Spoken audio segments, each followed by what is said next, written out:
Η Δευτέρα Παρουσία του Χριστού. Θα είσαι έτοιμος εκείνη την ημέρα? Φαντάσου πως λαμβάνεις ένα επίσημο μήνυμα.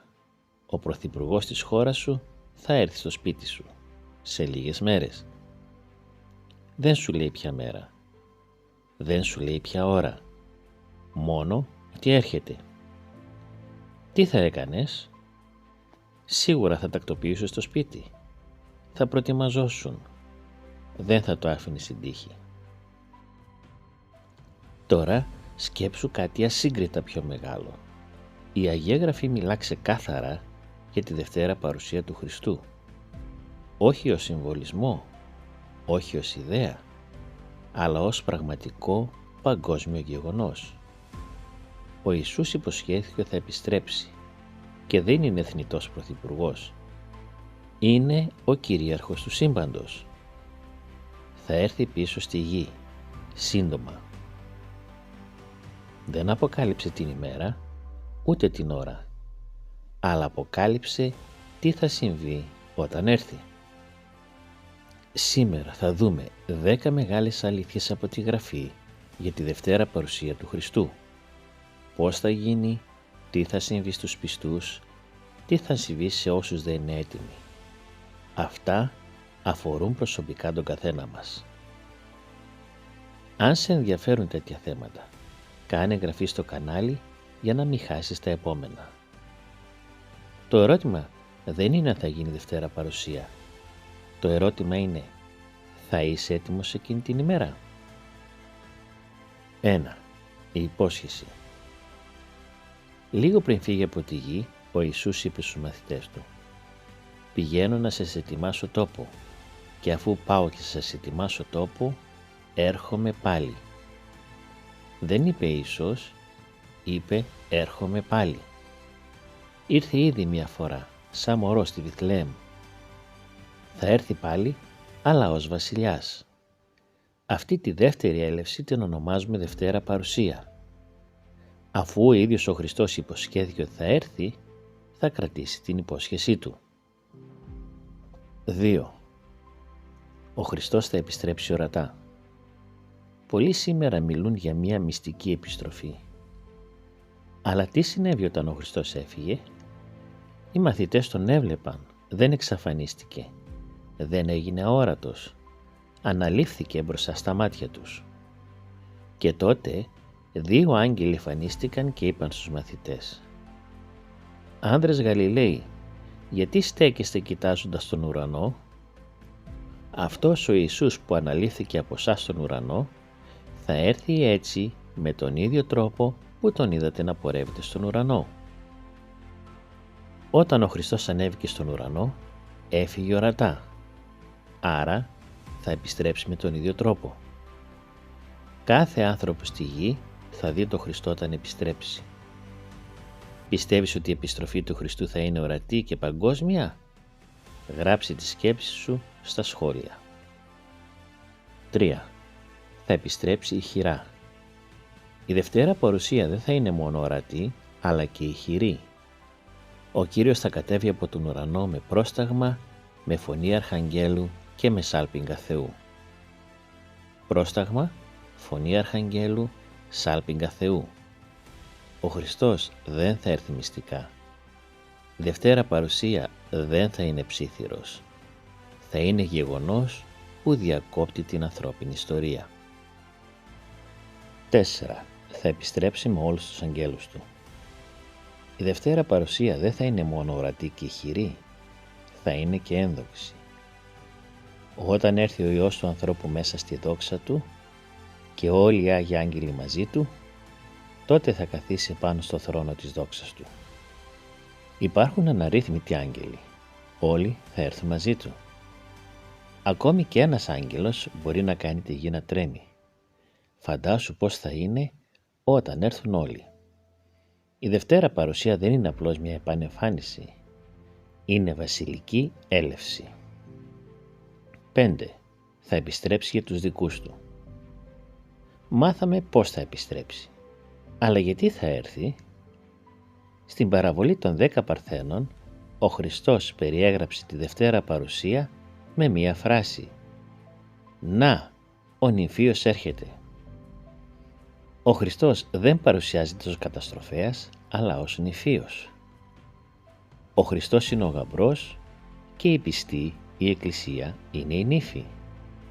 Ο Χριστός έρχεται να πάρει την Εκκλησία, δηλαδή τους πιστούς, στον ουρανό.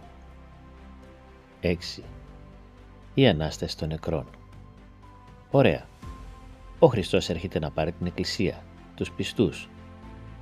Αλλά τι θα συμβεί σε εκείνους που πίστεψαν δεκαετίες ή και αιώνες πριν και πέθαναν με πίστη? Ο Απόστολος Παύλος εξηγεί καθαρά. Ο Κύριος θα κατέβει από τον ουρανό και αυτοί που πέθαναν εν Χριστώ θα αναστηθούν. Στη Δευτέρα Παρουσία οι πιστοί που έχουν πεθάνει θα αναστηθούν. Τάφοι που έμειναν κλειστοί για αιώνες, ίσως ξεχασμένοι, θα ανοίξουν. Όπως και αν πέθαναν, όπου και αν πέθαναν, ό,τι και αν έγινε με το σώμα και τα κόκαλά τους. Αυτοί που πέθαναν επίσης στον Χριστό θα αναστηθούν. Όλοι χωρίς καμία εξαίρεση. Όχι με γερασμένο ή φθαρμένο σώμα, αλλά αθάνατοι, ένδοξοι, γεμάτοι ζωντάνια. Εμείς που θα είμαστε ζωντανοί, θα λάβουμε και εμείς το δώρο της αθανασίας, χωρίς ποτέ να γευτούμε θάνατο. Και όλοι μαζί θα πάμε με τον Χριστό στον ουρανό. Αν αυτή η υπόσχεση σου δίνει ελπίδα, πάτησε ένα like στο βίντεο. 7. Τι θα συμβεί στους ασεβείς κατά τη Δευτέρα Παρουσία? Τα νέα είναι θαυμάσια για τους πιστούς, αλλά όχι τόσο για τους ασεβείς. Η Αποκάλυψη περιγράφει τον ουρανό να αποχωρίζεται σαν τυλιγμένο βιβλίο. Βουνά και νησιά μετακινούνται και οι ασεβείς κρύβονται και λένε «Πέστε πάνω μας και κρύψτε μας από το πρόσωπο εκείνου που κάθεται επάνω στο θρόνο». Η Δευτέρα Παρουσία θα είναι χαρά για τους πιστούς, αλλά φόβος για όσους επέλεξαν να ζήσουν μακριά από τον Θεό. Η οργή του Θεού δεν είναι ανθρώπινη εκδίκηση. Είναι η δίκαιη αντίδραση της αγιότητας απέναντι στην αμαρτία. Η ίδια δόξα που χαρίζει ζωή στους πιστούς θα σημάνει το τέλος για εκείνους που προσκολήθηκαν στην αμαρτία. Ο Θεός δεν χαίρεται με την απώλεια, αλλά η αμαρτία όταν εκτεθεί στο φως του δεν μπορεί να σταθεί. Η αμαρτία οδηγεί νομοτελειακά στον θάνατο. 8. Τι θα συμβεί στη γη? Είδαμε τι θα συμβεί στους πιστούς, θα πάνε στον ουρανό, και τι με τους ασεβείς, θα πεθάνουν. Αλλά τι θα συμβεί στον ίδιο τον πλανήτη?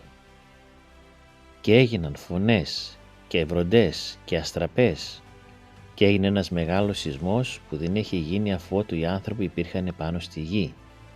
Τέτοιου είδους μεγάλος σεισμός. Και κάθε νησί έφυγε και τα βουνά δεν βρέθηκαν. Η γη θα διάσει ολοκληρωτικά και θα απογυμνωθεί ολοκληρωτικά. Σύμφωνα με τη βιβλική μαρτυρία, οι λυτρωμένοι θα πάνε με τον Χριστό στον ουρανό, οι ασεβείς θα καταστραφούν από τη δόξα του και η γη θα μείνει έρημη και ακατοίκητη για 1000 χρόνια. Αν θέλεις να καταλάβεις τι συμβαίνει κατά τη διάρκεια των 1000 ετών, δες το βίντεο που εμφανίζεται τώρα στην οθόνη. 9. Πότε θα γίνει η Δευτέρα Παρουσία? Μετά από όλα αυτά που είπαμε γεννιέται ένα ερώτημα. Πότε θα έρθει ο Χριστός? Ο ίδιος δίνει την απάντηση. Για την ημέρα εκείνη όμως και την ώρα δεν γνωρίζει κανένας, ούτε οι άγγελοι των ουρανών, παρά ο Πατέρας μου μόνος. Κανείς δεν ξέρει τον ακριβή χρόνο εκτός από τον ίδιο τον Θεό. Ωστόσο, μπορούμε να γνωρίζουμε πότε πλησιάζει. Έτσι κι εσείς, όταν δείτε όλα αυτά, να ξέρετε ότι είναι κοντά, επί θύρες. Για περισσότερες πληροφορίες, δες το βίντεο που έχω ετοιμάσει για τα σημεία των καιρών. Δεν γνωρίζουμε την ημέρα, αλλά ξέρουμε ότι είναι κοντά. Δεν γνωρίζουμε την ώρα, αλλά η ετοιμότητα δεν αναβάλλεται. Η πρόσκληση είναι ανοιχτή σήμερα. Και πάμε τώρα στο τελευταίο και πιο σημαντικό κομμάτι. 10. Πώς μπορώ να είμαι έτοιμος για τη Δευτέρα Παρουσία? Η Αγία Γραφή δεν κάνει το θέμα περίπλοκο. Δεν ζητά μυστική γνώση. Δεν ζητά ειδικές ικανότητες. Σου δίνει ένα κάλεσμα από την καρδιά. Ο καιρός συμπληρώθηκε και η Βασιλεία του Θεού πλησίασε. Μετανοείτε και πιστεύετε στο Ευαγγέλιο. Μετάνοια δεν σημαίνει απλώς να αισθανθώ άσχημα για λάθη που έχω κάνει. Η λέξη είναι σύνθετη, μετά και νους, δηλαδή αλλαγή στον τρόπο σκέψης. Αντί να ζω για τον εαυτό μου, στην αμαρτία, για τα χρήματα και τις απολαύσεις, να αποφασίσω να ζω μία καθαρή ζωή σε αρμονία με τα λόγια του Χριστού. Παρόμοια, το να πιστεύω δεν σημαίνει απλά να αποδέχομαι κάτι ως αληθινό. Πίστη σημαίνει εμπιστοσύνη. Πρόσκληση, κάλεσμα. Ο Χριστός θα επιστρέψει πολύ σύντομα και κάθε μέρα που περνά μας φέρνει πιο κοντά σε εκείνη τη στιγμή. Όταν έρθει θα υπάρχουν μόνο δύο κατηγορίες ανθρώπων, εκείνοι που είναι έτοιμοι και εκείνοι που δεν είναι. Οι πρώτοι θα κληρονομήσουν αιώνια ζωή, οι άλλοι θα χάσουν και αυτή τη ζωή που έχουν τώρα. Σε ποια ομάδα θέλεις να ανήκεις? Αν θέλεις να είσαι έτοιμος, προσευχήσου μαζί μου. Κύριε Ιησού Χριστέ, ξέρω ότι θα επιστρέψει σύντομα, θέλω να είμαι έτοιμος. Σήμερα αποφασίζω να ζω κοντά σου. Οδήγησέ με στο δρόμο σου και δέξου στη βασιλεία σου. Αμήν. Αν προσευχήθηκες αυτά τα λόγια, ο Χριστός σε άκουσε. Αν πήρες αυτή την απόφαση, γράψε «Θέλω να είμαι έτοιμος» στα σχόλια ή επικοινώνησε μαζί μας. Θα χαρούμε να μιλήσουμε μαζί σου προσωπικά. Αν αυτό το βίντεο σου εφέλησε, μοιράσου το με κάποιον που χρειάζεται αυτή την ελπίδα. Ο Χριστός έρχεται, η απόφαση είναι σήμερα.